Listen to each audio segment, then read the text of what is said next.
Hello guys, it is Gates of Theories here, and before we go any further, we are putting a spoiler warning on this video right here, because we are about to talk about Toy Story 4, the movie that everyone is talking about right now. So if you haven't seen Toy Story 4, because it's only been out for a couple of weeks now, if you still haven't seen it, which one question, why haven't you seen it? But another thing is that you need to leave this video, go watch it, and then come back so that you can find out what on earth we're talking about today. So that's the spoilers out of the way. Everything from now is going to be spoilers. So Toy Story 4 has been out now, and upon reflection, I do really like the movie, except from it just felt a bit out of place for me. Now, you guys might not felt like that. You guys might have loved it, might have thought it was your favorite Toy Story movie of all time. Okay, you probably think it's better than number 1, 2, and 3, and it is just a perfect ending. But let me ask you this question. Was Toy Story 4 actually a Toy Story movie? Like, I know that sounds like a really weird thing to say, because yeah, it's called Toy Story 4. I mean, it's in the title. Of course it's a Toy Story movie. But think about it long and hard. Think about all of the things that happen in the first Toy Story, the second Toy Story, and third Toy Story, and then really question what happens in the fourth one, and ask yourself, was it actually a Toy Story movie, or was it something else? Now, you might be thinking, what on earth am I talking about? Toy Story 4, it's obviously a Toy Story movie. It has everything the Toy Story movies has in it. It has toys, it has an owner, it has Woody, it has Buzz, it has Jessie in, it's got a toy getting lost in, and it's got a villain in. Like, it ticks all the boxes of a Toy Story movie. Like, why shouldn't it be a Toy Story movie? And to explain what on earth I'm talking about, let's actually look closely at the title Toy Story. Now, it's been around ever since 1995, when Toy Story 1 was released in cinemas, and it was amazing. And I think over the past 24 years since that title, Toy Story, has been around, you've always associated it with Toy Story 1, Toy Story 2, Toy Story 3, and now Toy Story 4. But has anyone actually questioned what on earth that title Toy Story actually means? Because it depends on what perspective you're looking at the title's meaning is. Does it mean Toy Story as in a story created by an owner who's playing with their toys? This, of course, relates to the first 3 movies with Andy playing with his toys, and it's his story of him playing with his toys. Is that what the title means? And if this is what the title means, then it makes the ending to Toy Story 3 even more emotional, as it's Andy's story over with his toys or his toy. And it makes it a really easy way to finish the franchise there, by finishing it when Andy's passing over his toys to Bonnie, except from they've now made a 4th Toy Story, so maybe that's not what the title actually means. However, the title could be seen as Toy Story as in toys stories with their owner, or in other words, seeing the stories through the toys' perspectives, which is exactly what happens in the movies, and is probably the most accurate explanation of the title. So we're seeing the story of all 4 Toy Story movies through the eyes of all the toys, because we see that the toys are alive, and of course the owner doesn't. So that could be a really accurate description of the title, and it's probably the most accurate description that we've had of the title in Toy Story 1, 2, and 3. However, this changes in Toy Story 4 because something is missing from what we've just discussed before. Yes, all of the toys are in Toy Story 4, except from, did they actually do anything? Like, they really don't. The whole movie mainly surrounds and revolves all around Woody. Now, does this mean that we've been looking at the title completely wrong all these years? This means that the title would be interpreted as a toys story, as in a singular toy. And this would also fit with the original 3 movies surrounding Woody as the main toy, and it would mean we're seeing the story through the eyes of one toy, Woody, and the toy in the title Toy Story literally means one toy and their story. Now, this would fit perfectly with Toy Story 4 a lot better, as the movie is literally all about Woody. Like, none of the toys do anything. It's not seen through the perspective of the owner in Toy Story 4, who in this case is Bonnie, and it's definitely not seen through several toys' perspectives, as nearly all of them are left in the rental car for literally all of the movie.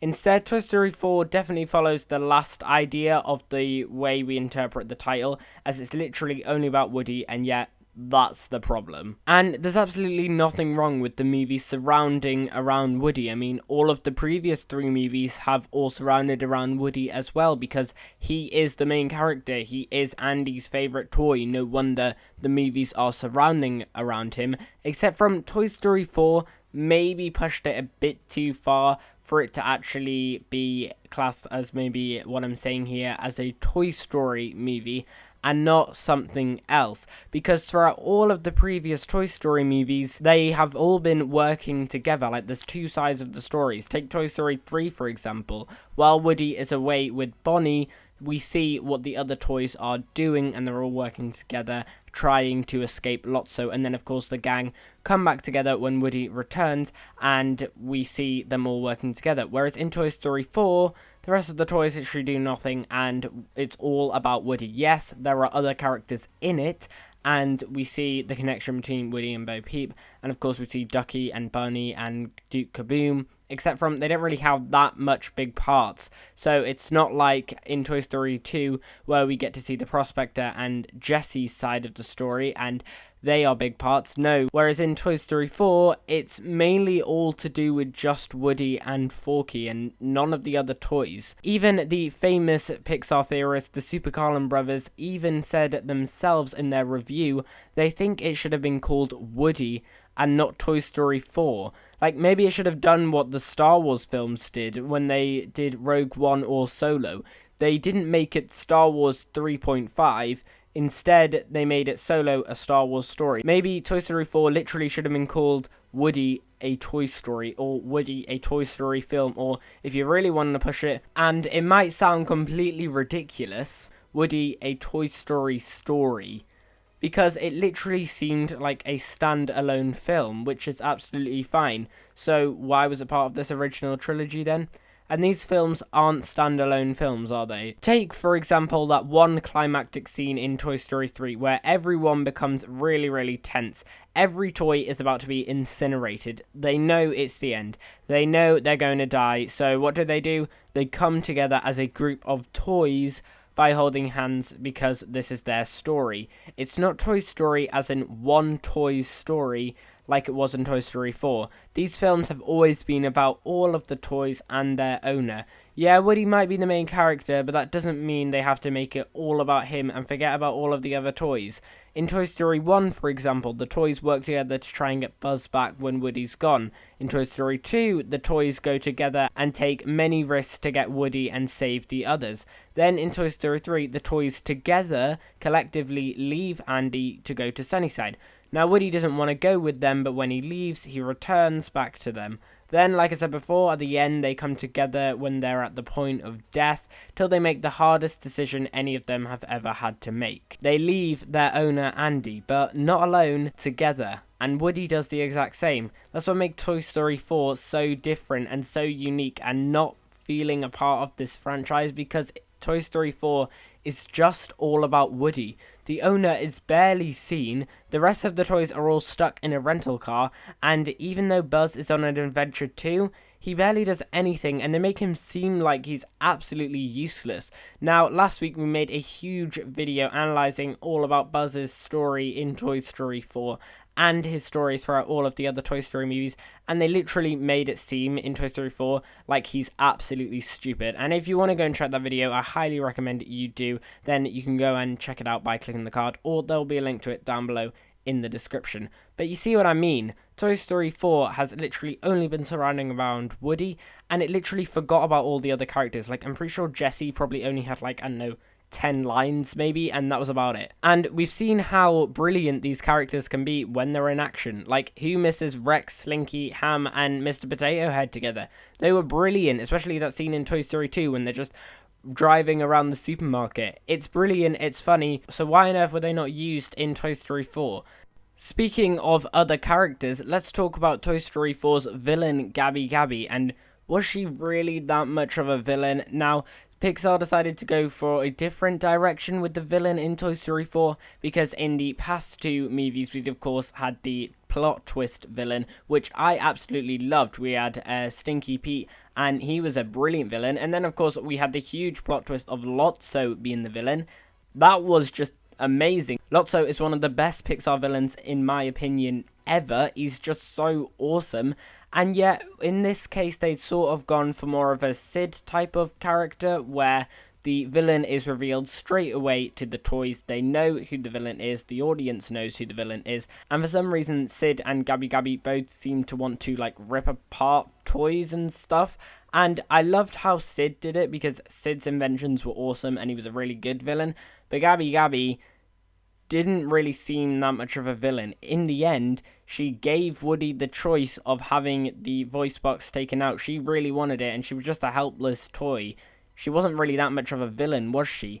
And Woody, in the end, ends up saying himself that he wants to give his voice box away to Gabby Gabby so that Gabby Gabby can be happy. Like, she's not a villain because she's not really doing anything bad. She's just asking Woody for help, and Woody helps her. And in the end, of course, her story is that she's given to a child and is probably never seen again. Like, that's not really a villain. Like, she does try to attack the other toys and she captures Forky, but does she really capture Forky? Like, Forky seems to be having the time of his life with Gabby Gabby. So Gabby Gabby doesn't really seem a villain as such compared to the previous story that we've had, and that just doesn't seem to fit with me. Like, Toy Story needs a really good villain, considering the last villain was Lotso.